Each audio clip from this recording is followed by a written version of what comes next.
So one of the things that I'm most proud of is completely overcoming my procrastination habits. For most of my life, I've struggled to work out, build a side hustle, or do anything that was hard, even when I knew it would benefit me. But things have completely turned around the past few years. I've discovered a way that makes it so easy to do all the hard things that I used to procrastinate on. So what I did was create an alter ego, a second version of myself.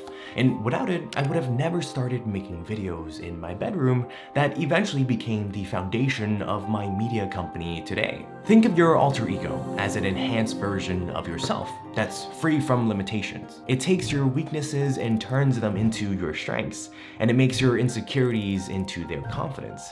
And when you need it, you let it take over.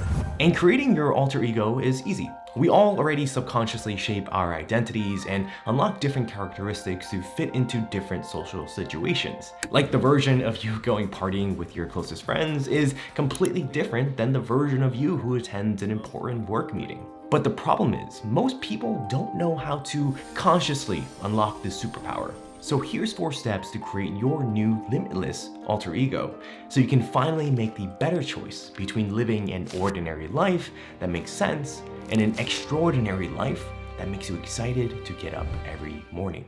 First, draw 4 boxes. In the first box, figure out which area of your life that you want your alter ego to show up in. What do you want them to accomplish? Give your alter ego a clear mission. Then think about the superpowers that your alter ego needs so that it can accomplish that goal that you built it for. Give them the kind of traits that you aspire to have. Then visualize how your alter ego looks. Maybe you personally dress super casual in sweatpants and a hoodie, but your alter ego wears a suit and is super polished. And last, but also probably the most important, you need to pick a specific object that would help you embody your alter ego when you need it. The object can be anything, a ring, a necklace, or a pair of sunglasses. But it's crucial that this artifact is something that you only put on when you need to activate your alter ego. It can't be something that you already wear every day. It has to be a symbolic totem. And if you think this is just all nonsense, this is how some of the most successful entrepreneurs, musicians, and athletes excel. I actually came across this video of Beyonce a while back. When you're getting ready to go on stage and perform, does Sasha Fierce, when does she show up? Like the moment right before when you're nervous and that other thing kind of takes over for you. So she was talking about She, this superstar icon, literally one of the greatest pop stars of our century, would get stage fright and not have the confidence to perform. So to combat these insecurities, before Beyonce goes on stage, she would activate her alter ego, Sasha Fierce, and then completely throw it down. Then there's also Oprah Winfrey and Miss O and Kobe Bryant and the Black Mamba. RIP. And the most beautiful part of this is as you continue to use your alter ego to do the hard things, to get over your fears and excel, your alter ego will eventually just become you. So now you know how to use your superpowers to get through the hard things. But now you're thinking, how can you motivate yourself to actually start the hard things? There are 2 things that really helped me do that. Number 1 is this mindset shift that took me 6 years to figure out. And number 2 is, I'm gonna tell you why you shouldn't start if you don't want to. So number 1, it's understanding the real reason why you procrastinate. And no, it's not because you're lazy. Look, no one wants to be behind on their dreams. No one wants to hate themselves while they watch their lives pass by. People procrastinate because it's a temporary way to relieve us of the pressure and the fear of a deeper underlying problem. So what is that deeper problem? For me, I was absolutely terrified of being judged and being a failure. I think it's because I tied my personal worth to the things that I did. Meaning if something that I worked on failed, that would mean I was a failure. So my underlying problem amplified any hard thing I had to do. Because now that hard thing was no longer just an exam or just a side hustle or just working out. It was also my self-worth. So in an attempt to relieve this pressure whenever it came up, I just watched TV and played video games. It took me 6 whole years to realize that by thinking like this, I was making 2 big mistakes. 1, I was constantly worried about what people thought about me, and 2, I believed that other people actually dedicated their time thinking about me in the first place. But the reality is, most people don't really care about you. We all psychologically suffer from this spotlight effect, where we mistakenly overestimate how much attention others pay to us. The truth is, everyone is engrossed in their own world, battling their own problems. Like, even if you saw a stranger trip on a sidewalk, you might chuckle and think about it for a few seconds, but after a few minutes, you'll completely forget it ever happened.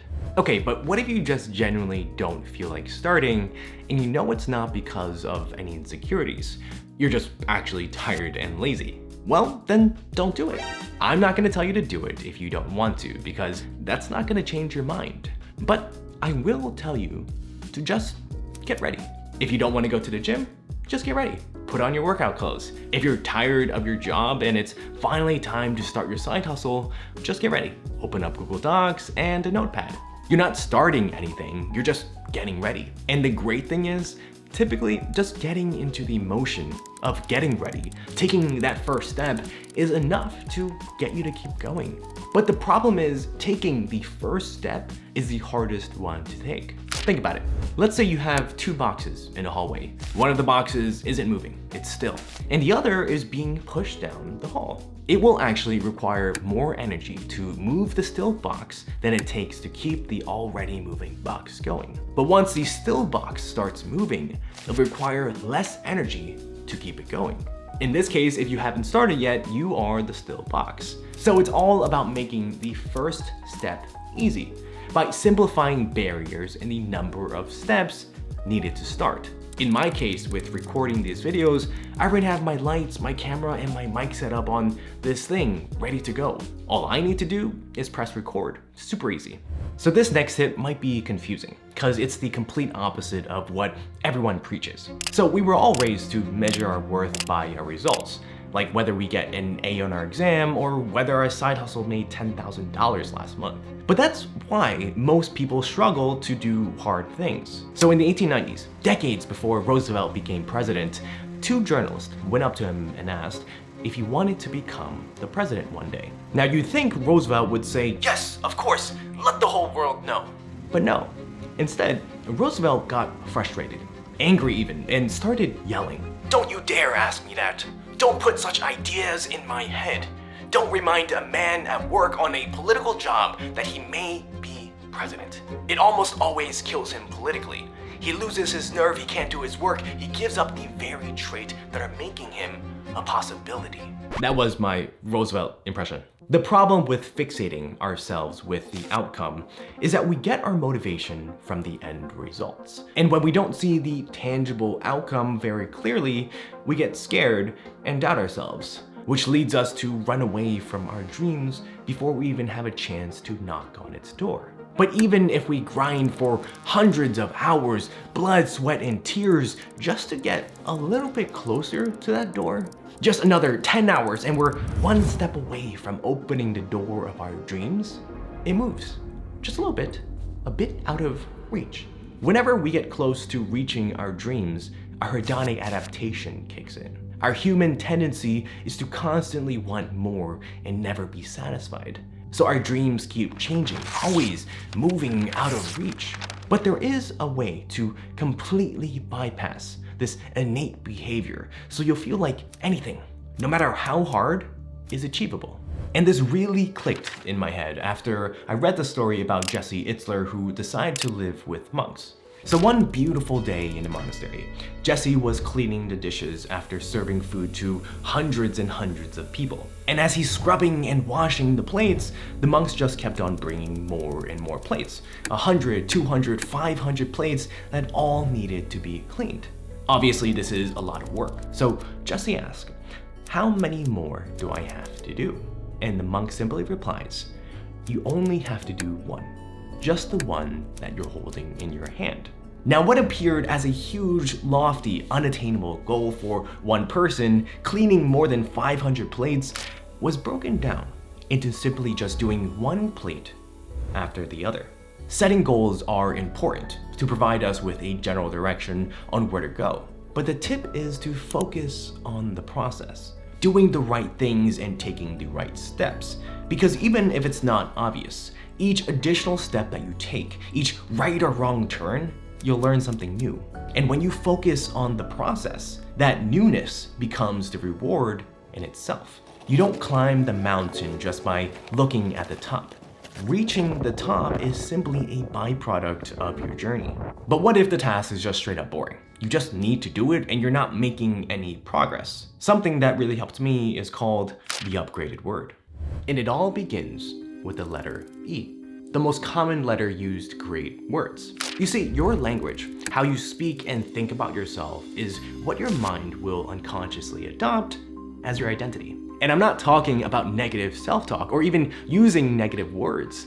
This is really nuanced. Like, if I were to say, I want to be successful by 45, I'm sure we all thought something like this before because it sounds motivating, inspirational even, but this does more harm than good. Because this phrase is coming from a scarcity mindset. It's subconsciously telling yourself that you need to get something, meaning you don't have it already. Your mind will unconsciously adopt this identity and constantly look at success as something that's unattainable for you. And it will limit you by confining you into a prison that you made yourself.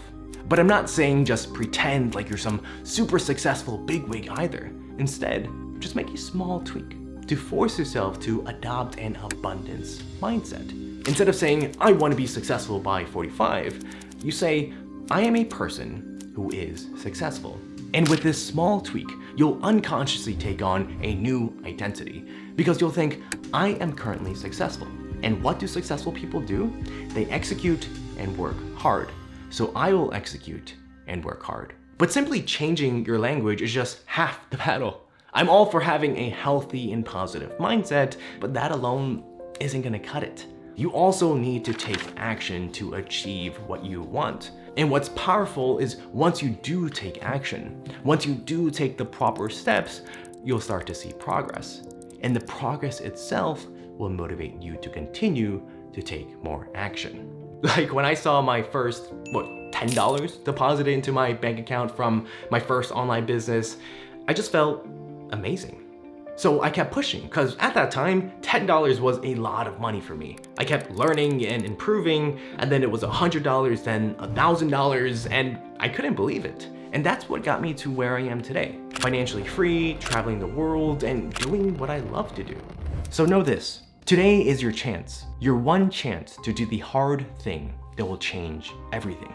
All it takes is one choice, one action, one leap to land a new life. Don't waste another year because you couldn't decide today. But hold on, because you might be trying too hard and it's holding you back. If you really want to be successful, you need to stop trying. You need to let go. Watch this video next to understand why and to see if you're trying too hard.